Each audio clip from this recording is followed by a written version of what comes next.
यहाँ से स्टार्ट करेंगे। डेली टारगेट का एमसीक्यूज यहाँ पर देखेंगे हम लोग, ठीक है। यहाँ पर डेट आज 19 फरवरी है और टारगेट आपका डे 9 है ना, 9वां दिन यहाँ पर टारगेट का और 19 फरवरी है, राइट। जो पॉलिटी है इसको हम लोग यहाँ पर करीब 5 से 6 दिन में पूरी खत्म करने वाले हैं, ठीक है। और अभी कम से कम यहाँ से 14 डेट तक में पॉलिटी खत्म हो जाएगी, ठीक है। उसके बाद हम लोग अभी जो टारगेट 10 नंबर रहेगा, जैसे कि कल 10 नंबर टारगेट रहेगा, उसको खत्म करने के बाद हम लोग 11 नंबर टारगेट में एक चीज़ और ऐड करेंगे सब्जेक्ट, जैसे कि हो सकता है वो साइंस टेक्नोलॉजी, ठीक है, आपका हो सकता है कल्चर का हो सकता है, राइट, यहाँ पर एंशिएंट हिस्ट्री का हो सकता है। ऐसे करके मैं एक टॉपिक यहाँ पर ऐड करूँगा इसमें बीच में और, ठीक है। तो छोटे छोटे टॉपिक ऐसे ऐड करके वो भी सब्जेक्ट साइड से खत्म करना है आपको, ठीक है। ध्यान रखना है जो भी टॉपिक है आपको अच्छे से पूरे मॉर्निंग में चीज़ें कवर करनी है और हम सबको आपको यहाँ से क्वेश्चन कराएंगे शाम को, ठीक है। आते हैं। और अभी टारगेट अगर ये क्वेश्चन कर रहे हो, अगर टॉपिक आपके नहीं खत्म हुए तो रात तक आपको टॉपिक को खत्म करना है, क्योंकि इतना खास कुछ नहीं थे, क्योंकि आपने ज़्यादातर टॉपिक पढ़ रखे थे सब, है ना, कुछ नए नहीं है यहाँ पर। आगे आते हैं, देखते हैं यहाँ से। तो आज 19 फरवरी है, डे 9। क्वेश्चन नंबर 1 से डिस्कस करते हैं यहाँ से। आते हैं क्वेश्चन 9। क्वेश्चन नंबर 1 यहाँ पे सब देख सकते हो, लिखा हुआ है आपका डेली 6 बजे शाम को एक तरह से टेस्ट टाइप में चलता है ना। देखो आप लोग यहाँ पर जैसे क्वेश्चन करते हो तो उसमें देखा करो कितने आपके मार्क्स आ रहे हैं, कितने सही हो रहे हैं, है ना। तो आप एक बार लिख दिया करो, भले ही आपके 2 क्यों ना सही हो, 30 में 2 क्यों ना सही हो, ठीक है। कोई देखेगा क्या, हंसेगा क्या होगा, हंसेगा क्या, हंसे क्या कुछ नहीं होना, ठीक है। तो क्या देखो अपना जो भी मार्क्स आता है आप अपना लिख दिया करो कितना मार्क्स है, तो आपको भी लगेगा कि हाँ चलो। लेकिन ये नहीं सोचना कि 2 मार्क्स आ रहा है तो मैं तैयारी छोड़ दूँ, नहीं, ठीक है। जितना आ रहा है प्रैक्टिस करो उसका, ठीक है यार। नहीं बताना है, देखो ये स्वैच्छिक है, कोई बाध्यकारी नहीं है। अपनी हम लोग पॉलिटिकल लैंग्वेज में बात कर रहे हैं, बाध्यकारी नहीं है ना। तो आप बताना तो बता सकते हो, नहीं बताना तो कोई बात नहीं, ठीक है। आते हैं क्वेश्चन 1। पहला यहाँ से भारत के राष्ट्रपति के निर्वाचन के संबंध में निम्नलिखित कथन पर विचार करना है। पहली बात है निर्वाचन मंडल में संसद के दोनों सदनों के सभी सदस्य और राज्यों के विधानसभाओं के निर्वाचित सदस्य शामिल होते हैं। पहली बात, क्वेश्चन फर्स्ट का पहला स्टेटमेंट यहाँ से गलत होगा। क्यों? क्योंकि यहाँ पर निर्वाचन मंडल में संसद के दोनों सदनों के केवल निर्वाचित सदस्य शामिल होते हैं। इनमें मनोनीत सदस्य जो होते हैं, नॉमिनेटेड मेंबर्स, वो भाग नहीं लेते हैं, इसलिए सभी सदस्य यहाँ से शब्द को गलत कर देगा ये। सेकेंड बात है दिल्ली, पुडुचेरी और जम्मू कश्मीर केंद्र शासित प्रदेश की विधानसभाओं के निर्वाचित सदस्य भी निर्वाचन मंडल का हिस्सा होंगे। सेकेंड बात करेक्ट है, क्योंकि यहाँ पर 70वें संविधान संशोधन अधिनियम 1992 के द्वारा दिल्ली और पुडुचेरी की विधानसभाओं के निर्वाचित सदस्य को भी यहाँ पर शामिल किया गया है और जम्मू कश्मीर पुनर्गठन के बाद वहाँ की विधानसभा के निर्वाचित सदस्य भी इसमें शामिल हो गए। दूसरा करेक्ट है। तीसरा, राष्ट्रपति चुनाव के अनुपातिक प्रतिनिधित्व जो प्रणाली उसके अनुसार एकल संक्रमणी मत द्वारा वोट होता है। तीसरी बात करेक्ट है, ठीक है, आर्टिकल 55 का 3 के तहत, ठीक है। तो आंसर क्या हो जाएगा? आंसर हो जाएगा 2 और 3 करेक्ट है, पहली बात गलत थी, बी। क्वेश्चन नंबर 2, राष्ट्रपति पद की जो अर्हता होती है, क्वालिफिकेशन होता है, और कार्यालय जो फीसर होते हैं उसके संबंध में विचार करना है। देखते हैं। पहली बात है उम्मीदवार को भारत का नागरिक होना चाहिए, उसकी आयु कम से कम 35 वर्ष होनी चाहिए, सबको पता है बात, ठीक है, ठीक है। और आपसे अगर ये बात पूछ ली उसने कि किस आर्टिकल में बात बताई गई है, तो सब लोग यहाँ पर गिर जाएंगे। फिर आप जितना ऊपर भागते हैं कि हाँ एकदम इजी पूछ लिया, अगर ये आर्टिकल पूछ लेगा तो एकदम नीचे आ जाएंगे। बहुत लोगों को नहीं पता, क्योंकि यहाँ पर आर्टिकल 58 के अनुसार ये भारत का नागरिक हो और 35 वर्ष के हो, पूरी कर चुका हो, 58 आर्टिकल बताता है। इंपॉर्टेंट बात है। सेकेंड बात है सही है, उससे राज्यसभा का सदस्य चुने जाने के लिए पात्र होना चाहिए। सेकेंड बात यहाँ से गलत है, क्योंकि यहाँ पर राष्ट्रपति पद का उम्मीदवार को लोकसभा सदस्य चुने जाने के लिए पात्र होना चाहिए, ना कि राज्यसभा। उपराष्ट्रपति के लिए राज्यसभा का पात्रता आवश्यक होती है। तीसरी बात है राष्ट्रपति अपने कार्यकाल के दौरान संसद या किसी राज्य विधानमंडल के किसी भी सदन का सदस्य नहीं होगा। तीसरी बात यहाँ से करेक्ट है, क्योंकि आर्टिकल किस आर्टिकल में बताया गया? 59 आर्टिकल 59 में अनुसार कि यहाँ पर यदि संसद या राज्य विधानमंडल का कोई सदस्य राष्ट्रपति चुना जाता है तो उसी पद ग्रहण करने की तिथि से उस सदन की सदस्यता छोड़नी पड़ेगी।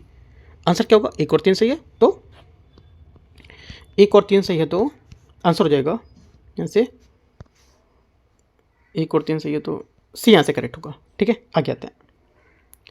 क्वेश्चन 3, राष्ट्रपति की शपथ और कार्यालय की यहाँ पर रिक्ति के संबंध में विचार करना है। पहली बात है देखते हैं इसको। इसमें बोला पहला, भारत के राष्ट्रपति जो होते हैं इसको भारत के मुख्य न्यायाधीश या उनकी अनुपस्थिति में उच्चतम न्यायालय के वरिष्ठ न्यायाधीशों के द्वारा शपथ दिलाई जाती है। पहली बात। तीसरे का पहला स्टेटमेंट यहाँ से करेक्ट है, आर्टिकल 60 के अनुसार, ठीक है, ध्यान रखना है। सेकेंड बात है राष्ट्रपति की यहाँ पर शपथ का प्रारूप भारतीय संविधान की 3री अनुसूची 3rd शेड्यूल में दिया गया है। सेकंड बात गलत है, क्योंकि राष्ट्रपति शपथ का प्रारूप जो है आर्टिकल 60 में दिया गया, ना कि तीसरी सूची में। ठीक है, अधिकांश जो है यहाँ पर इसमें अन्य संबंधित जो पद हैं की शपथ तीसरी सूची में, लेकिन यहाँ पर राष्ट्रपति, उपराष्ट्रपति और राज्यपाल की शपथ को लेकर के उनके संबंधित अनुच्छेदों में होगी। ठीक है, तो ये बात गलत हो जाएगी। तीसरी बात है, राष्ट्रपति की मृत्यु, त्यागपत्र या हटाए जाने के कारण हुई रिक्ति को भरने के लिए निर्वाचन रिक्ति होने की तारीख से 6 महीने के भीतर किया जाना चाहिए। तीसरी बात यहाँ से करेक्ट होगी। आंसर आर्टिकल 62 में बात बताई गई है। ठीक है, क्योंकि यहाँ पर आर्टिकल 62 के अनुसार यदि पद पर मृत्यु, त्यागपत्र या निष्कासन के कारण रिक्त होता है तो 6 महीने के भीतर चुनाव कराना अनिवार्य होगा। 1 और 3 करेक्ट है, आंसर बी। क्वेश्चन नंबर 4, राष्ट्रपति की पदावधि और पद रिक्तता के बारे में विचार करना है। यहाँ पर नोट देखो, एक नोट दे रखा है मैंने कि यूपीएससी अक्सर क्या करता है, कार्यकाल और समाप्ति को लेकर के उत्तराधिकारी पद की ग्रहण के बीच में सूक्ष्म अंतरों को पूछेगा, मतलब की पॉइंट को लेकर घुमाएगा क्वेश्चन से। ठीक है, याद रखना है। तो देखते हैं, भारत के राष्ट्रपति की पदावधि और पद से रिक्त होने के संबंध में क्वेश्चन है, विचार करना है। देखते हैं, पहला बोला है कि राष्ट्रपति अपने पद ग्रहण की तारीख से 5 वर्ष की अवधि तक पद धारण करता है, लेकिन वह अपने उत्तराधिकारी के पद ग्रहण करने तक पद पर बना रह सकता है। पहली बात यहाँ से करेक्ट है। ठीक है, क्योंकि यहाँ पर आर्टिकल 56 में बताई जा रही है बात ये। दूसरी बात है, राष्ट्रपति की मृत्यु, त्यागपत्र या हटाए जाने के कारण हुई रिक्ति को भरने के लिए चुनाव रिक्त होने की तारीख से 6 माह के भीतर कराना चुनाव अनिवार्य होगा। सेकेंड बात यहाँ से ये भी करेक्ट है, अभी मैंने ऊपर बताया था इस बात को लेकर के। तीसरी बात है, यदि राष्ट्रपति का त्यागपत्र के कारण यहाँ पर पद रिक्त हो जाता है तो वह अपना त्यागपत्र भारत के जो मुख्य न्यायाधीश को संबोधित करेगा। ये बोला यदि राष्ट्रपति का पद त्यागपत्र के कारण रिक्त हो जाता है तो वह अपना त्यागपत्र भारत के मुख्य न्यायाधीश को संबोधित करेगा। तीसरी बात क्या होगी? तीसरी बात यहाँ से गलत, क्योंकि राष्ट्रपति अपना त्यागपत्र उपराष्ट्रपति को संबोधित करता है और मुख्य न्यायाधीश को नहीं। उपराष्ट्रपति इसकी सूचना तुरंत लोकसभा को अध्यक्ष को देगा। ठीक है, इंपॉर्टेंट बात है, ये बात गलत हो जाएगी। 1, 2 यहाँ से करेक्ट है, ये आंसर होगा। क्वेश्चन नंबर 5, राष्ट्रपति पर महाभियोग को लेकर के क्वेश्चन है। महाभियोग प्रक्रिया के भाग लेने वाले सदस्यों के काफ़ी प्रकार के क्वेश्चन बन सकते हैं, यहाँ से ध्यान रखना है। आते हैं, प्रश्न है, भारत के राष्ट्रपति पर महाभियोग चलाने की प्रक्रिया के संबंध में विचार करना है। महाभियोग का प्रस्ताव संसद के किसी भी सदन में पेश किया जा सकता है, बशर्ते उस सदन की कुल सदस्यता के कम से कम 1/4 सदस्यों का हस्ताक्षर होना चाहिए। पहली बात यहाँ से करेक्ट है। सेकंड बात है, संसद के दोनों सदनों के मनोनीत सदस्य जो राष्ट्रपति के चुनाव में मतदान नहीं करते हैं, महाभियोग की प्रक्रिया में भाग ले सकते हैं। सेकंड बात, 5वीं का सेकंड स्टेटमेंट यहाँ से ये भी करेक्ट है, क्योंकि यहाँ पर संसद के मनोनीत सदस्य जो चुनाव में वोट नहीं देंगे वो महाभियोग में भाग लेंगे। इंपॉर्टेंट पॉइंट है, ये बात सही है।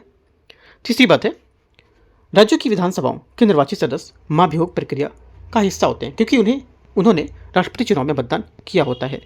तीसरी बात गलत है, क्योंकि राज्यों की विधानसभाओं के निर्वाचित सदस्य और दिल्ली पुडुचेरी के सदस्य जिन्होंने चुनाव में भाग लिया होता है वे महाभियोग प्रक्रिया में भाग नहीं लेंगे। महाभियोग केवल संसद के दोनों सदनों की एक अर्धन्यायिक प्रक्रिया होती है। बहुत इंपॉर्टेंट बात है। तीसरी बात गलत है, 1 और 2 यहाँ से करेक्ट होगा।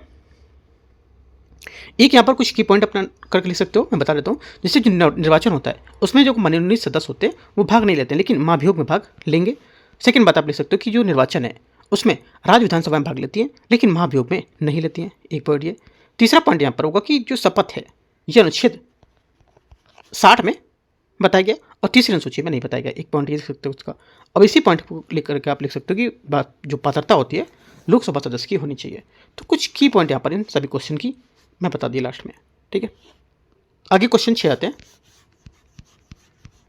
राष्ट्रपति की शक्तियों और कर्तव्य को लेकर के क्वेश्चन है।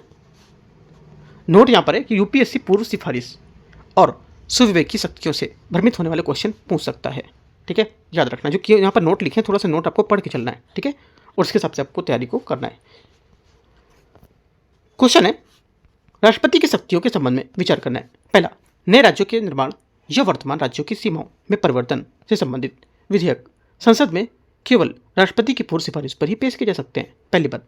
छठे का पहला स्टेटमेंट यहाँ से करेक्ट है। सेकंड बात है, राष्ट्रपति के पास किसी भी दोषी व्यक्ति की सजा को क्षमा करने की शक्ति होती है, जिसमें कोर्ट मार्शल द्वारा दी गई सजा और मृत्युदंड भी शामिल होता है। सेकंड बात भी करेक्ट होगा, क्योंकि आर्टिकल 72 के तहत। ठीक है। तीसरी बात है, राष्ट्रपति किसी विधेयक पर अपनी सहमति देने के लिए संवैधानिक रूप से एक निश्चित सीमा के भीतर बाध्य रहता है। तीसरी बात यहाँ से गलत होगी, क्योंकि भारतीय जो संविधान में राष्ट्रपति के लिए किसी विधेयक पर सहमति होने के लिए कोई समय सीमा निर्धारित नहीं की गई है। ठीक है, इसी मौन का लाभ उठाकर, मतलब मतलब शांति में रहने का इसी मौन का लाभ उठाकर राष्ट्रपति पॉकेट वीटो का प्रयोग करता है। ठीक है, आंसर 1, 2 करेक्ट है, तीसरा गलत होगा। तो ये यहाँ से सही आंसर है क्वेश्चन नंबर 6 का। क्वेश्चन 7 देखते हैं। क्वेश्चन 7 है, राष्ट्रपति की वीटो और विधायी शक्तियों के संबंध में विचार करना है। भारत के राष्ट्रपति के पास विशेषित वीटो, यहाँ पर क्वालिफाइड वीटो जो होता है उसकी शक्ति नहीं होती है, जो राष्ट्रपति अमेरिकी राष्ट्रपति के पास उपलब्ध होती है। पहली बात, 7वें का पहला स्टेटमेंट यहाँ से करेक्ट हो जाएगा, क्योंकि यहाँ पर भारत के राष्ट्रपति के पास 3 वीटो होते हैं, एक तो आतंकित वीटो, ठीक है, निलंबनकारी और पॉकेट वीटो। ठीक है, याद रखना, विशेषित जो वीटो होता है, मतलब क्वालिफाइड वीटो होता है जो ये भारत में नहीं बल्कि इसमें विधायिका को उच्च बहुमत व उससे वीटो को निरस्त करना पड़ता है, जैसा कि अमेरिका में होता है। ठीक है, पहली बात यहाँ से सही बता रहे हैं। सेकेंड बात है, यदि राष्ट्रपति किसी राज्य में विधेयक को पुनर्विचार के लिए वापस भेजता है और राज्य विधायिका उसे बिना किसी संशोधन के दोबारा पारित कर देती है, तो राष्ट्रपति उस सहमति पर देने के लिए बाध्य हो जाता है। सेकेंड बात गलत है, क्योंकि यहाँ पर आर्टिकल 201 आर्टिकल जो है उसके तहत यदि राष्ट्रपति किसी राज्य के विधेयक को पुनर्विचार के लिए वापस भेजता है और राज्य विधायिका को उसे दोबारा पारित कर देती है, तो भी राष्ट्रपति उस पर सहमति देने के लिए बाध्य नहीं होगा। इंपॉर्टेंट बात है, यही अंतर है कि यहाँ पर जो संसद के विधेयक और राज्य विधेयक में होता है। इंपॉर्टेंट बात है, सेकेंड बात गलत हो जाएगी। तीसरी बात है, धन विधेयक मनी बिल जो होता है इसके मामले में राष्ट्रपति पॉकेट वीटो का प्रयोग नहीं कर सकता है। तीसरी बात यहाँ से करेक्ट है, क्योंकि धन विधेयक के मामले में राष्ट्रपति या तो सहमति दे सकता है या उसे रोक सकता है, लेकिन उसमें पुनर्विचार के लिए भेज नहीं सकता है। ठीक है, और व्यवहार में चूंकि यहाँ पर धन विधेयक राष्ट्रपति की पूर्व अनुमति से ही आता है, इसलिए इस पर वीटो का प्रयोग नहीं किया जाता है। इंपॉर्टेंट बात है, तीसरा और पहला करेक्ट है, 1 और 3 तो बी यहाँ से आंसर होगा। क्वेश्चन 8, काफ़ी अच्छे क्वेश्चन है, आपको बताना है अपने कितने मार्क्स आए। ठीक है, या तो आप पर्सनल बता सकते हो मेरे को कितने मार्क्स हैं आपके, राइट। यहाँ पर सबको नहीं दिखाना चाहते हो तो अब दिखाना चाहते हो तो मतलब आपके ऊपर है, आप चाहते हो तो बता सकते हो कितने मार्क्स हैं। ठीक है, आगे आते हैं तो अच्छा लगेगा थोड़ा कि हाँ आपके कितने मार्क्स है या कितने मार्क्स हैं, तो अच्छा लगता है हाँ कितने मार्क्स किसके आए, तो थोड़ा सा टेस्ट लगता है कि टेस्ट के तौर पर हम लोग कर रहे हैं, राइट। आगे देखते हैं क्वेश्चन नंबर 8, अध्यादेश, ऑर्डिनेंस और संवैधानिक स्थिति के संबंध में विचार करना है। राष्ट्रपति के अध्यादेश जारी करने की शक्ति के संबंध में निम्नलिखित कथनों पर विचार करना है। राष्ट्रपति द्वारा जारी अध्यादेश की शक्ति और प्रभाव संसद के अधिनियम के समान ही होता है। पहली बात, 8वें का पहला स्टेटमेंट यहाँ से क्या होगा, ये करेक्ट है। सेकेंड बात है, राष्ट्रपति केवल मंत्रिपरिषद की सलाह पर ही अध्यादेश जारी या वापस ले सकता है। सेकेंड बात सही है। तीसरी बात है, एक अध्यादेश का जीवन काल अधिकतम 6 महीने और 6 सप्ताह हो सकता है। तीसरी बात ये भी करेक्ट होगी। तीनों बातें यहाँ से सही है, अध्यादेश आर्टिकल 123 ऑर्डिनेंस को लेकर के, तो यहाँ से 1 2 3 सब करेक्ट है। आंसर क्या होगा, डी करेक्ट हो जाएगा। क्वेश्चन आगे आते हैं नया क्वेश्चन में। क्वेश्चन नंबर 9, क्षमादान की शक्ति जो है उसके संबंध में विचार करना है। अनुच्छेद 72 के तहत क्षमादान की शक्तियों के बारे में विचार करना है। लघुकरण का अर्थ दंड के स्वरूप को बदलकर कम करना, जैसे मृत्युदंड को आजीवन कारावास से बदलना। पहली बात, 9वें का पहला स्टेटमेंट यहाँ से करेक्ट है। सेकेंड, राष्ट्रपति कोर्ट मार्शल सैन्य अदालत जो होती है द्वारा दी गई सजा को क्षमा कर सकता है, जबकि राज्यपाल के पास ये शक्ति नहीं होती है। सेकेंड बात यहाँ से करेक्ट बात है, सही बात है। तीसरी बात है, क्षमादान की शक्ति का प्रयोग करते समय राष्ट्रपति को मौखिक सुनवाई, ओरल जो हेयरिंग होती है सुनना, उसका अधिकार देना अनिवार्य होगा। तीसरी बात यहाँ से क्या होगी, गलत है, क्योंकि यहाँ पर उच्चतम न्यायालय जैसे किहर सिंह का मामला था उसने स्पष्ट किया था कि यहाँ पर राष्ट्रपति की क्षमादान शक्ति के तहत याचिकाकर्ता को मौखिक सुनवाई, ठीक है, का कोई अधिकार नहीं है। राष्ट्रपति केवल लिखित दस्तावेजों के आधार पर निर्णय लेता है। 1 और 2 सही है, तीसरी बात गलत हो जाएगी। यहाँ से आंसर क्या होगा, 1 और 2 करेक्ट है, ए यहाँ से आंसर होगा। क्वेश्चन नंबर 10 है, राष्ट्रपति के संवैधानिक स्थिति और विवेकाधीन शक्तियों के बारे में भारत के राष्ट्रपति की संवैधानिक स्थिति और उसके संबंध में विचार करना है। 44वें संविधान संशोधन पहला स्टेटमेंट है। 44वें संविधान संशोधन अधिनियम 1978 के बाद राष्ट्रपति मंत्रिपरिषद की सलाह को केवल एक बार पुनर्विचार के लिए वापस भेज सकता है। पहली बात, 10वें का पहला स्टेटमेंट यहाँ से करेक्ट है। सेकेंड, किसी भी दल को स्पष्ट बहुमत न मिलने की स्थिति में प्रधानमंत्री की नियुक्ति करना राष्ट्रपति के परिस्थितिजनक विवेकाधीन शक्ति होती है। सेकेंड बात, 10वें का सेकेंड ये भी करेक्ट हो जाएगा, ठीक है। तीसरा, राष्ट्रपति के पास किसी भी समय लोकसभा को भंग करने की पूर्ण विवेकाधीन शक्ति होती है। तीसरी बात गलत है, क्योंकि राष्ट्रपति लोकसभा को भंग कर सकता है, लेकिन तभी जब मंत्रिपरिषद का सदन बहुमत खो देता है या बहुमत हो, ठीक है। यदि सरकार बहुमत खो देगी तब वे विवेक से प्रयोग से यहाँ पर कर सकते हैं इसका, और ये कोई पूर्ण असीमित विवेकाधीन शक्ति नहीं होगी, है ना। गलत हो जाएगा। 1 2 यहाँ से सिर्फ करेक्ट है आंसर बी। क्वेश्चन नंबर 11, उपराष्ट्रपति के निर्वाचन के संबंध में विचार करना। उपराष्ट्रपति का टॉपिक आ गया। उपराष्ट्रपति का चुनाव एक निर्वाचन या निर्वाचक मंडल द्वारा किया जाता है, जिसमें संसद केवल निर्वाचित सदस्य शामिल होते हैं। पहली बात 11वें का पहला स्टेटमेंट यहाँ से गलत है, क्योंकि यहाँ पर उपराष्ट्रपति के निर्वाचन मंडल में संसद के निर्वाचित और मनोनीत दोनों सदस्य यहाँ पर शामिल होते हैं, ठीक है। राष्ट्रपति के चुनाव में मनोनीत सदस्य भाग नहीं लेते, यही यहाँ पर हम लोग क्या करते हैं, मिस्टेक करते हैं हमेशा, तो ये बात गलत हो जाएगी। सेकेंड बात है, राज्य विधानसभाओं के सदस्य उपराष्ट्रपति के निर्वाचन में भाग नहीं लेते हैं। सेकेंड बात करेक्ट है, ठीक है। आंसर क्या होगा, ओनली 2 करेक्ट है, बी 11वें का सही आंसर होगा। आगे आते हैं, एक मैं थोड़ा सा की पॉइंट बता देता हूँ याद करने को लेकर, है ना। यहाँ पे हमेशा डाउट रहता है कि राष्ट्रपति उपराष्ट्रपति को लेकर कौन आएगा। देखो, राष्ट्रपति चुनाव में लिख देता हूँ, और उपराष्ट्रपति चुनाव में और महाभियोग में, ठीक है। राष्ट्रपति चुनाव में क्या होता है, राष्ट्रपति चुनाव में निर्वाचित एमपी समझते हो ना, मेंबर ऑफ पार्लियामेंट। निर्वाचित चुनाव राष्ट्रपति चुनाव में निर्वाचित एमपी प्लस निर्वाचित एमएलए, है ना, मनोनीत बाहर, ऐसे करके लिख सकते हो आप। उपराष्ट्रपति में सभी एमपी की बात चल रही है, सभी एमपी ब्रैकेट में लगाओ, निर्वाचित प्लस मनोनीत, यहाँ से ब्रैकेट में कर दो एमएलए बाहर, ऐसे करके लिख सकते हो, ठीक है। महाभियोग में जो इम्पीचमेंट होता है उसमें सभी एमपी ब्रैकेट में निर्वाचित प्लस मनोनीत, सभी हो गए, एमएलए बाहर, ऐसे करके लिखोगे तो एक अच्छा सा फ्रेम तैयार हो जाएगा आपका, कभी नहीं भूलोगे ये चीज़, ठीक है। तो आप लिख सकते हो, काफ़ी इंपॉर्टेंट है। तो 11वें का आंसर क्या था, 11वें का आंसर मैंने बताया था आपको, बी करेक्ट है 2। क्वेश्चन 12 आते हैं, उपराष्ट्रपति के पद की जो अर्हता होती है उस क्वालिफिकेशंस के बारे में विचार करने कौन सा सही होगा। पहली बात यहाँ से ये बोला है वह भारत का नागरिक होना चाहिए, पहली बात। 12वें का पहला स्टेटमेंट करेक्ट है। दूसरा, उसने 35 वर्ष की आयु पूरी कर ली हो, सही बात है। वह लोकसभा अध्यक्ष चुने जाने के लिए क्वालिफाइड, मतलब क्वालिफिकेशन इसको होनी चाहिए, अर्ह होना चाहिए। तीसरी बात गलत है, क्योंकि वहाँ पर उपराष्ट्रपति को राज्यसभा के सदस्य चुने जाने के लिए अर्ह होना चाहिए, ना कि लोकसभा। राष्ट्रपति के लिए लोकसभा की पद अनिवार्य होती है, ये पॉइंट ऊपर में एक बार बताया था अभी ऊपर, ठीक है। 2 बातें करेक्ट है, 1 2। आंसर 12वें का ए करेक्ट है। क्वेश्चन 13 उपराष्ट्रपति द्वारा ली जाने वाली शपथ या प्रतिज्ञा के संबंध में विचार करना है। उपराष्ट्रपति भारत के राष्ट्रपति या उसके द्वारा नियुक्ति किसी व्यक्ति के समक्ष शपथ लेता है, पहली बात। 13 का करेक्ट है, आर्टिकल 69, ठीक है। कहते हैं यहाँ पर उपराष्ट्रपति को शपथ राष्ट्रपति दिलाते हैं, यदि राष्ट्रपति अनुपस्थित होते हैं तो उनके द्वारा इस कार्य को नियुक्त कोई व्यक्ति, जैसे कि प्रोटेम स्पीकर या कोई अन्य वरिष्ठ अधिकारी शपथ दिला सकता है। सेकेंड बात है, शपथ के प्रारूप उपराष्ट्रपति संवैधानिक के प्रति सच्ची श्रद्धा और निष्ठा रखने की प्रतिज्ञा करते हैं, सेकेंड बात करेक्ट होगा। दोनों बातें सही हैं, आंसर सी। 14 नंबर है, उपराष्ट्रपति पद की शर्त के बारे में विचार करते हैं, देखते हैं इसमें कौन सा गलत है। पहली बात 14 में पहला बोला वह संसद के किसी सदन का सदस्य नहीं होना चाहिए, बात एकदम करेक्ट है। संसद के किसी सदन का सदस्य नहीं होना चाहिए, क्योंकि वह संसद का या राज्य विधानसभा का सदस्य नहीं हो सकता है। यदि वह सदस्य है तो उसे उपराष्ट्रपति का पद ग्रहण करते समय उसकी पूरी सीट रिक्त मानी जाएगी। सेकेंड बात है, यदि कोई संसद के सदस्य उपराष्ट्रपति चुनाता है तो उसे पद ग्रहण की तिथि से सदन की सदस्यता छोड़नी होगी, सही बात है।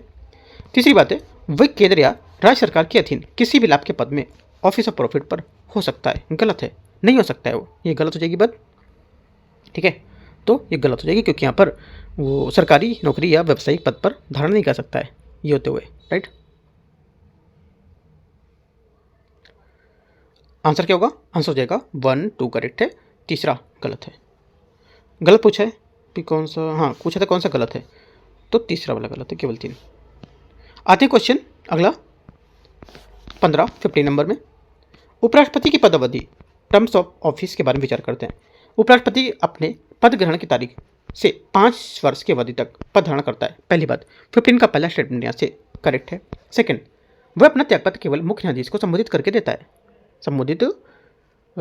हाँ ठीक है। सेकंड बात यहाँ से गलत है, क्योंकि वह उपराष्ट्रपति अपना त्यागपत्र राष्ट्रपति को संबोधित करता है, ठीक है। आपको ये बात पॉइंट याद रखना, राष्ट्रपति उपराष्ट्रपति को देगा, और यहाँ पर जो इस्तीफा देगा और उपराष्ट्रपति राष्ट्रपति को देगा। ठीक है, ठीक की पॉइंट है, थोड़ा सा याद कर लो। तो पहली बात करेक्ट है। सेकेंड बात यहाँ से गलत है। तीसरी बात, उपराष्ट्रपति को हटाने के लिए संविधान में किसी औपचारिक महाभियोग की आवश्यकता नहीं होती है। तीसरी बात यहाँ से करेक्ट है। आंसर 1 और 3, तो बी आंसर सही आंसर होगा। क्वेश्चन नंबर 16 है पद रिक्तता है, उसके बारे में क्वेश्चन देखते हैं। उपराष्ट्रपति की मृत्यु, त्यागपत्र या हटाए जाने की स्थिति में यथाशीघ्र चुनाव कराए जाने चाहिए। पहली बात 16 का पहला स्टेटमेंट यहाँ से करेक्ट है। दूसरी बात है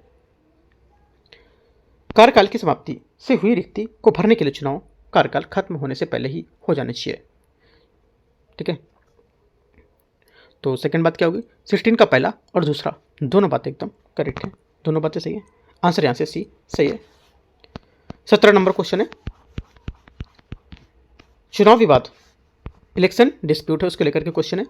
उपराष्ट्रपति के चुनाव से संबंधित सभी संदेशों या संदेहों को विवादों की जांच के निर्णय सर्वोच्च न्यायालय द्वारा किया जाता है। पहली बात 17 का पहला करेक्ट है। सेकंड, सर्वोच्च न्यायालय का निर्णय इस संबंध में अंतिम होता है। सेकंड बात ये भी करेक्ट होगा। ठीक है, आर्टिकल 71 के अनुसार यहाँ पर राष्ट्रपति उपराष्ट्रपति दोनों के चुनाव से जुड़े विवादों का निपटारा केवल उच्चतम न्यायालय सुप्रीम कोर्ट करता है, इसका निर्णय अंतिम होता है। और यदि चुनाव शून्य घोषित हो जाता है तो उससे द्वारा पहले किए गए कार्य अवैध नहीं माने जाते हैं। इंपॉर्टेंट बात है, दोनों बातें करेक्ट है। आंसर 17 का सी।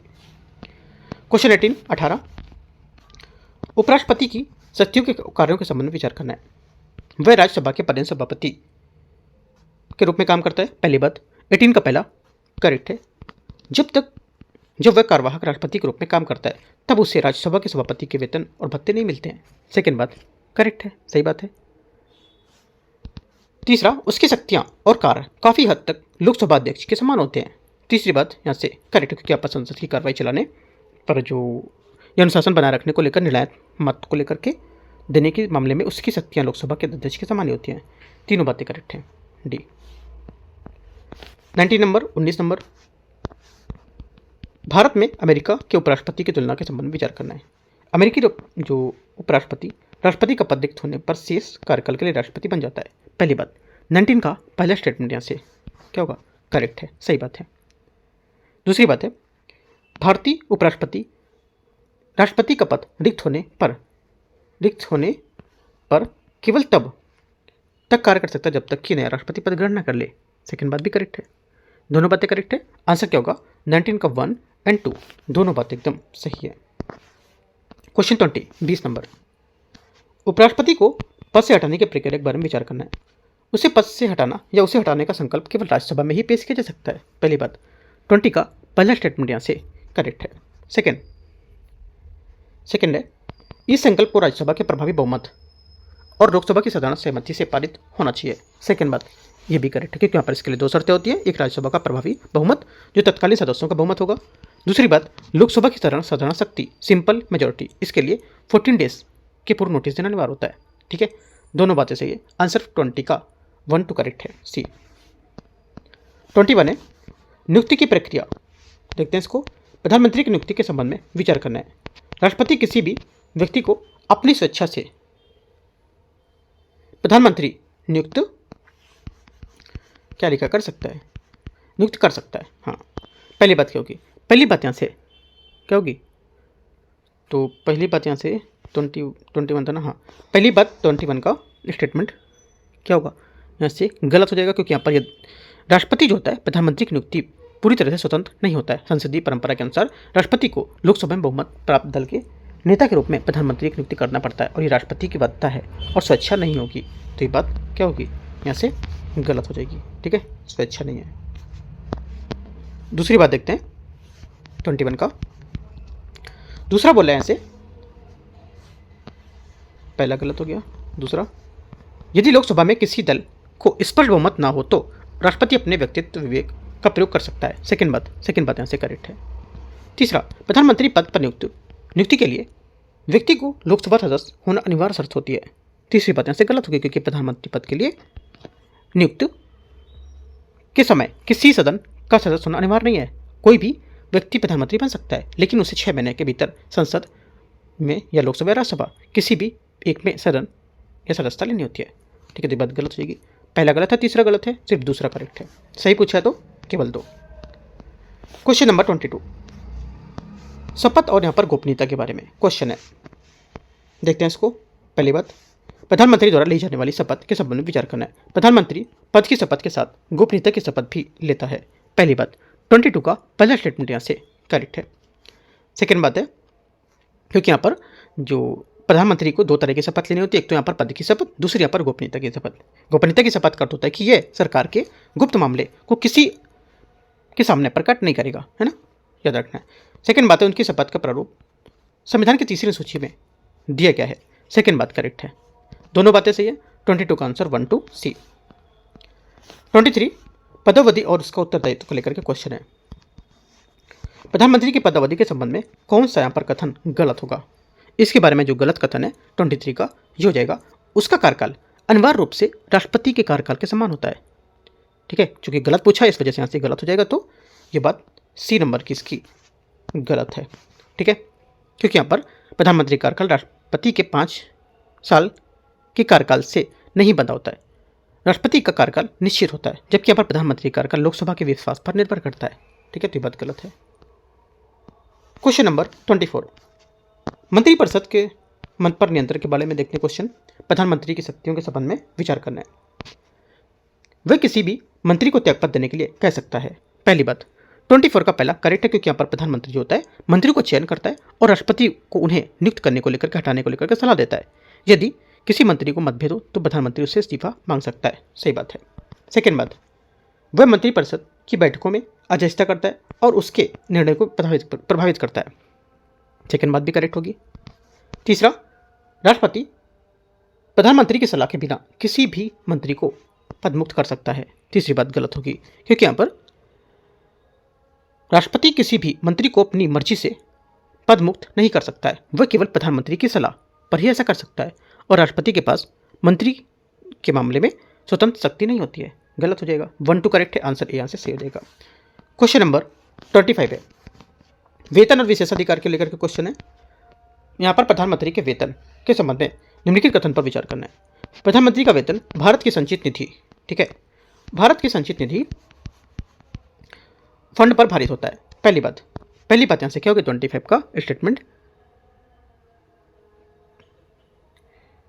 अच्छा, एक ही कथन पूछा है इसमें, एक ही कथन है ना, और कोई नहीं है इसमें। तो देखो, जो 25 का पहला कथन है वो भी क्या है, वो भी गलत है। ठीक है, क्योंकि यहाँ पर प्रधानमंत्री का वेतन भारत की संचित निधि पर भारित नहीं होता है, क्योंकि यहाँ पर भारित व्यय जैसे राष्ट्रपति CGI का वेतन होता है वो संसद मतदान नहीं हो सकता है, लेकिन यहाँ पर प्रधानमंत्री का वेतन एक संसद सदस्य के रूप में निर्धारित होता है और इस पर संसद में मतदान कर सकते हैं। और सही कथन यहाँ पर तकनीक रूप से गलत हो जाएगा। ठीक है, एक ही स्टेटमेंट दे रखा था है ना, दूसरा होगा लेकिन मिस हो गया होगा प्रिंट करने में, लेकिन एक दे रखा है, तो यहाँ पर ये भी बात जो क्या है गलत है। ठीक है, आंसर क्या होगा? 25 का एक स्टेटमेंट था वो भी गलत, या हो सकती है जानकारी पर्याप्त नहीं है, लेकिन जानकारी पर्याप्त है, उसके हिसाब से एक कथन गलत है। ये केवल एक सही है, सही पूछा था तो कोई सही नहीं है, है ना, ध्यान रखना है। आगे आते हैं 26। एक कथन को लेकर भी क्वेश्चन घुमाया मैंने, या मैंने क्वेश्चन 2 दिए थे शायद, होगा एक क्वेश्चन मिस्टेक हो गया होगा छपने से, स्टेटमेंट, कोई नहीं। आगे आते हैं 26। इस जो एक क्वेश्चन था इसमें किसका सही होगा ये देखना, ये बताना किसका सही है। 25 वाला शायद मोस्टली लोगों को गलत होगा, क्योंकि यहाँ पर एक कथन के साथ ही इतना स्टेटमेंट घुमा हुआ है। 26 देखते हैं, राष्ट्रपति के प्रति कर्तव्य। संविधान के अनुच्छेद 78 के तहत प्रधानमंत्री के कर्तव्य में शामिल है कौन? पहली बात है 26 का ये बोला है कि संघ के कार्यों के प्रशासन संबंधी मंत्रिपरिषद के सभी विनिश्चय राष्ट्रपति को अनुसूचित करना, ठीक है, या संसूचित करना। पहली बात 26 का करेक्ट है। सेकेंड, प्रशासन संबंधी जानकारी राष्ट्रपति मांगे तो वह देना, 78 की बात कर रही है ना अनुच्छेद, तो सेकंड बात क्या होगी? सेकंड बात यहाँ से भी करेक्ट है। तीसरा, किसी विषय को जिस पर किसी मंत्री ने विनिश्चय कर दिया है, राष्ट्रपति के कहने पर परिषद के समक्ष विचार रखना। तो तीनों बातें यहाँ पर अनुच्छेद 78 के तहत प्रधानमंत्री कर्तव्यों में शामिल होंगी। तीनों बातें सही है। आंसर 1 2 3 डी यहाँ से करेक्ट है। यहाँ भी मोस्टली लोग का क्वेश्चन गलत होगा, ये वाला ज़्यादातर लोग का क्वेश्चन ये वाला गलत होगा। ठीक है, ध्यान रखना, अगर गलत है तो पॉइंट सही करो। 27 आते हैं, भूमिका और नेतृत्व को लेकर के प्रधानमंत्री की भूमिका के संबंध में विचार करना है। वह नीति आयोग का पद अध्यक्ष होता है, पहली बात 27 का करेक्ट है। वह केंद्र सरकार का प्रमुख प्रवक्ता होता है, सेकेंड बात सही है, ठीक है, दोनों सही बातें। तीसरी बात नहीं दे रखी है तो दोनों बातें करेक्ट हैं। 26 का आंसर हो जाएगा, सॉरी 27 का जो आंसर हो जाएगा क्या हो जाएगा, दोनों सही हैं तो 1 2 सी करेक्ट है, ठीक है। 28 आते हैं। 28 है संवैधानिक प्रावधानों के संबंध में विचार करना है। अनुच्छेद 74 के अनुसार राष्ट्रपति को सहायता और सलाह देने के लिए मंत्रिपरिषद होगी, जिसका मुख्य या प्रमुख प्रधानमंत्री होगा। पहली बात 28 का पहला करेक्ट है, सही बात है। 72 कह रहा हूँ, दूसरा स्टेटमेंट, मंत्रिपरिषद द्वारा राष्ट्रपति को दी गई सलाह किसी भी न्यायालय में जांच नहीं की जा सकती है। सेकेंड बात 28 का सेकंड स्टेटमेंट, ये भी करेक्ट है, आर्टिकल 74 का 2 बता रहा है ना। तीसरी बात है मंत्रिपरिषद की कुल संख्या लोकसभा की कुल सदस्य संख्या का 15% से अधिक नहीं हो सकती है। तीसरी बात यहाँ पर ये 91 संविधान संशोधन अधिनियम 2003 में जोड़ी गई थी। इसके अनुसार मंत्रिपरिषद की कुल संख्या प्रधानमंत्री सहित लोकसभा की कुल संख्या का 15% से अधिक नहीं हो सकती है। इंपॉर्टेंट बात है, आपने पूरा टॉपिक पढ़ा तो पता होना चाहिए आपको ये बात कि 91 संविधान संशोधन 2003 में जोड़ी गई थी, ठीक है, तो करेक्ट हो जाएगा। आंसर क्या है, सभी तीनों करेक्ट हैं, डी। क्वेश्चन 29, मंत्रियों की नियुक्ति और उत्तरदायित्व में बारे में कौन सा कथन यहाँ पर सही नहीं है, ठीक है, कौन सा सही नहीं है, करेक्ट आंसर हो जाएगा इसका। देखो पहला, प्रधानमंत्री की नियुक्ति राष्ट्रपति द्वारा की जाती है, बात एकदम सही है। अन्य मंत्रियों की नियुक्ति राष्ट्रपति प्रधानमंत्री सलाह पर करता है, करेक्ट है। मंत्री राष्ट्रपति प्रसाद पर्यंत पदधारण करता है, ये भी बात क्या है, करेक्ट है। चौथी बात बोला मंत्रिपरिषद सामूहिक रूप से राज्यसभा के प्रति उत्तरदायी नहीं होता है, लोकसभा के प्रति उत्तरदायी होता है, ये बात गलत है। 30 नंबर गलत पूछा था तो गलत यहाँ पर डी वाला हो जाएगा। 30 नंबर क्वेश्चन है, मंत्रियों द्वारा ली जाने वाली शपथ और वेतन के संबंध में विचार करना है। देखते हैं इसको। एक मंत्री पद ग्रहण करने से पहले राष्ट्रपति के समक्ष पद और गोपनीयता की शपथ लेता है, पहली बात। 30 का पहला स्टेटमेंट यहाँ से करेक्ट है। सेकंड, मंत्रियों के वेतन और भत्ते समय समय पर संसद द्वारा निर्धारित किए जाते हैं, सेकंड बात ये भी करेक्ट होगी, ठीक है, क्योंकि यहाँ पर मंत्रियों के वेतन भत्ते संविधान में तय नहीं है, बल्कि यहाँ पर संसद द्वारा समय समय पर कानून बनाकर निर्धारित किए जाते हैं। तीसरी बात है, यदि कोई व्यक्ति संसद के किसी भी सदन का सदस्य नहीं है तो उसे अधिकतम 6 महीने के लिए मंत्री नियुक्त किया जा सकता है। तीसरी बात क्या होगी, तीसरी बात यहाँ से क्या होगी, सोचो, करेक्ट है, ठीक है, तीनों करेक्ट हैं, आंसर डी। क्वेश्चन 31, मंत्रिपरिषद बनाम मंत्रिमंडल काउंसिल ऑफ मिनिस्टर्स वर्सेज यहाँ पर कैबिनेट के बीच संबंध क्या सत्य होगा, कौन सी बात सत्य बताना है। पहली बात है 31 की, ये बोल रहे हैं मंत्रिपरिषद का एक बड़ा निकाय जिसमें 60 से 70 मंत्री होते हैं, जबकि मंत्रिमंडल कैबिनेट के 15 से 20 महत्वपूर्ण मंत्री होते हैं। पहली बात क्या होगी, 31 का पहला करेक्ट है। सेकंड, मंत्रिमंडल शब्द उल्लेख मूल संविधान में 74 या 75 में नहीं था, एकदम सही बात है, क्योंकि यहाँ पर मूल संविधान में मंत्रिमंडल कैबिनेट शब्द का नहीं था, इसे 44वें संविधान संशोधन 1978 द्वारा 352 में यहाँ पर जोड़ा गया था, ठीक है, तो यहाँ से बात याद रखना काफ़ी इंपॉर्टेंट है। तीसरी बात है, मंत्रिपरिषद सामूहिक रूप से कार्य करती है, जबकि मंत्रिमंडल नीति निर्धारण करने वाला सर्वोच्च निकाय होता है। तीसरी बात यहाँ से ये भी करेक्ट है, तीनों बातें सही है। आंसर क्या होगा, 1 2 3 सभी करेक्ट हैं, ठीक है, 1 2 3 डी।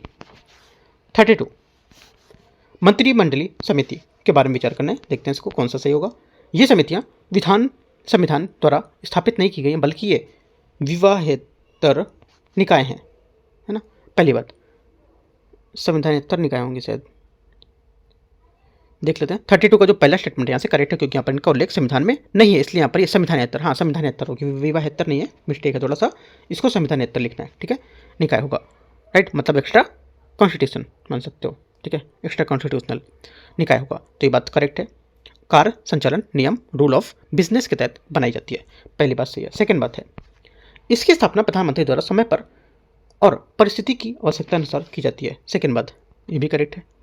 तीसरा, यदि प्रधानमंत्री किसी समिति का सदस्य होता है तो वे अनिवार्य रूप से उसके अध्यक्ष भी होते हैं, तीसरी बात यहाँ से करेक्ट है। आंसर क्या होगा, आंसर यहाँ से सभी तीनों सही है, तो आंसर क्या होगा, डी करेक्ट हो जाएगा ना 32 का।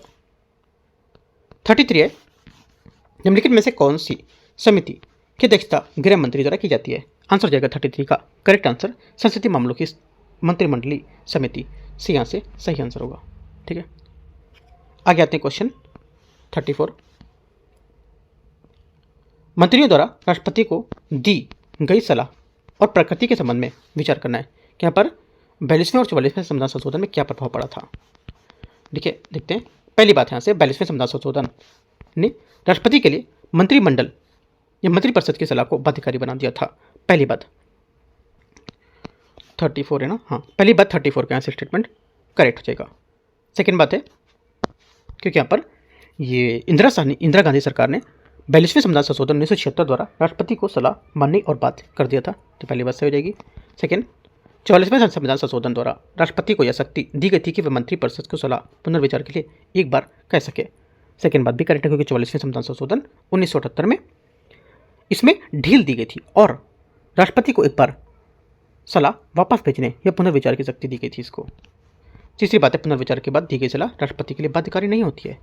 ये बात गलत है क्योंकि यहाँ पर यदि मंत्रिपरिषद पुनर्विचार के लिए बाद वही सलाह दोबारा भेजता है तो राष्ट्रपति को सलाह मानने के लिए अनिवार्य रूप से बाध्य होगा। गलत हो जाएगी बात। 1 2 करेक्ट है, आंसर ए यहाँ से सही है।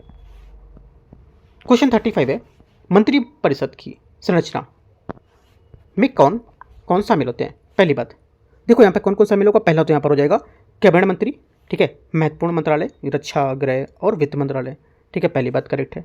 सेकंड, राज्य मंत्री, सही बात है, राज्य मंत्री में स्वतंत्र प्रभार और कैबिनेट मंत्री के सहायक ये भी शामिल होंगे। उप मंत्री में आपका डिप्टी मिनिस्टर और केवल प्रशासनिक कार्यों के लिए सहायता के लिए होंगे, ठीक है। और यहाँ पर संसदीय सचिव हैं, है ना, संसदीय सचिव होते हैं, ये मंत्रिपरिषद का हिस्सा नहीं माने जाते हैं, यद्यपि वे मंत्रियों के साथ काम करते हैं लेकिन हिस्सा नहीं माने जाएंगे। इंपॉर्टेंट पॉइंट है ये, बहुत लोग का क्वेश्चन गलत होगा, ठीक है। आंसर क्या होगा? आंसर हो जाएगा आपका 1 2 3, सभी तीनों करेक्ट हैं, सभी तीनों नहीं, 3 करेक्ट हैं, सभी नहीं क्योंकि सभी में 4 आ जाता है, तो 1 2 3 आंसर सी, है ना। क्वेश्चन 36, आपने अगर पढ़ा है टॉपिक और क्वेश्चन कर रहे हो तो गलत होगा क्वेश्चन वैसे आपका, सही होगा तो बहुत अच्छी बात है, आपने काफ़ी डीप में पढ़ा है फिर तो। 36 और लास्ट क्वेश्चन होगा। आप लोग सोच रहे हो कब लास्ट क्वेश्चन होगा, 30 क्वेश्चन होते हैं, है ना, सोच रहे हो 50 क्वेश्चन, नहीं 36 क्वेश्चन मैंने किए हैं। वैसे क्वेश्चन इसके 40 करीब बन रहे हैं तो मैंने थोड़ा सा चलो 2-3 क्वेश्चन कहीं ना कहीं बीच में बड़े स्टेटमेंट के साथ ऐड कर देते हैं, ठीक है। मंत्रिमंडल की भूमिका, रोल ऑफ कैबिनेट के बारे में क्या सत्य है? पहली बात यहाँ पर है कि ये केंद्र सरकार का सर्वोच्च नीति निर्धारक अंग होता है। पहली बात 36 का पहला स्टेटमेंट करेक्ट है। सेकंड, ये राष्ट्रपति के लिए एक सलाहकार निकाय के रूप में काम करता है, सेकंड बात भी करेक्ट है, आर्टिकल 74 में, ठीक है। तीसरी बात क्या है? तीसरी बात भी नीचे दे रखा है, ये बोला है कि ये सभी महत्वपूर्ण विधायी और वित्तीय मामलों को संभालता है। तीसरी बात क्या होगी? तीसरी बात करेक्ट है क्योंकि यहाँ पर बजट पेश करना, अध्यादेश लाना और विदेश नीति तय करना, ये सभी कैबिनेट में मुख्य कार्य शामिल होते हैं, ठीक है। क्या होगा? 1 2 3 सभी करेक्ट है, आंसर डी। तो इस टाइप से हम लोग ने काफ़ी अच्छे क्वेश्चन यहाँ पर डिस्कस किए। क्वेश्चन 36 है ना, 36 क्वेश्चन को हम लोग ने कवर कर लिए, राइट। अब यहाँ पर हम लोग अगला अपना टॉपिक आएगा टारगेट, डे नंबर 10 आएगा टारगेट का, उसका हम लोग यहाँ पर कल मॉर्निंग में टॉपिक देंगे और आपको पूरे टॉपिक आपको अच्छे से कवर करने। और 10 टॉपिक टारगेट होने के बाद हम लोग क्या करेंगे, एक सब्जेक्ट को और ऐड करेंगे। आपको याद करने के लिए मैं आपको माइंड में सेट कर दे रहा हूँ बात, कि आपको माइंड में सेट हो जाए कि 11वें टारगेट से एक टॉपिक को और ऐड करेंगे यहाँ पर, ठीक है। तो ध्यान रखना है। और इधर से पॉलिटी खत्म होगा, उधर से इकोनॉमिक में ही ऐड होते चले गए, है ना। ये अपना जो ऐड करेंगे टॉपिक वो साइड में रखते चलेंगे, मतलब कुछ टॉपिक इसके मैं बता दूंगा आपको सब, जैसे जैसे सुबह अगर डिस्कस करूंगा उसके बारे में 11 नंबर टॉपिक पर, तब, है ना, जब ऐड करेंगे तो। बाकी आपको माइंड में सेट रखना है कि 11 जो डे होगा वहाँ से एक टॉपिक और ऐड हो जाएगा, ठीक है। आपको मेहनत अच्छे से करना है, राइट। कुछ डाउट रहेगा आप नीचे कमेंट में पूछ सकते हो, और मैंने सुबह को 1-2 पेपर कराए हैं वो भी कर सकते हो आप। और कल हम लोग करेंगे पॉलिटी का टॉपिक नंबर 7 है जो, उसका MCQs करेंगे PT 365 का, ठीक है। तो वो मैं आपको शायद मॉर्निंग में करा दूंगा कल, तो मॉर्निंग में आप देख सकते हो उसको भी, काफ़ी इंपॉर्टेंट है वो भी। और मैं टारगेट में दे भी रहा हूँ उसको करने के लिए, है ना, तो वहाँ से चीज़ें कवर करोगे। जितने ज़्यादा क्वेश्चन हो सकते हैं उतने ज़्यादा क्वेश्चन आपको प्रैक्टिस करनी है, लेकिन क्वेश्चन प्रैक्टिस नहीं करनी है, आपको उनको समझना भी क्या गलती हो रही है मेरे से, ठीक है, ध्यान रखना है। बाकी कुछ अपना सजेशन देना आप दे सकते हो, कुछ डाउट रहेगा नीचे कमेंट में पूछ सकते हो, ठीक है। एंड करते हैं यहाँ से इसको। और संडे को हम लोग क्या करेंगे, जो टारगेट है कोशिश करेंगे इसमें टारगेट को कम दें, थोड़ा सा कम कर देंगे, और साथ में करंट अफेयर से कम 7 से 8 टॉपिक देंगे, ठीक है, ध्यान रखना है। एंड करते हैं यहाँ से इसको। All the best, thank you.